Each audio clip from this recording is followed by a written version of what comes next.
السؤال الأول: في حاجة مدورة ولونها أخضر ومن جوه حمرا وفيها بذر، البذر بنسميه لب.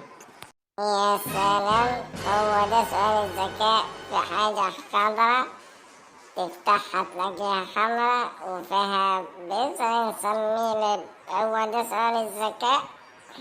وأول حرف من اسمها نون. نون. نطيخة. في حاجة في الدنيا دي اسمها نطيخة؟ ما أنا عارف إن اسمها بطيخة، بس يمكن اللي شاريها يخنف ولا حاجة. بقول لك أول حرف نون. إيه هي؟ نص بطيخة.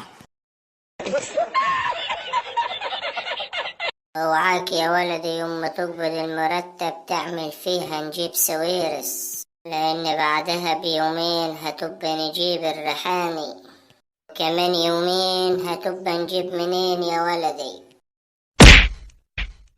فهمت يا ولدي؟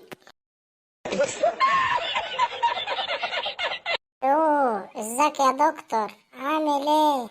الو، مين معايا؟ النكشة معاك يا دكتور. عاوز اقول لك ان انا نجحت.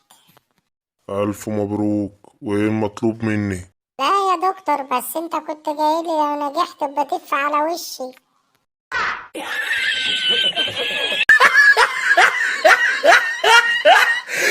Look at the top of his head.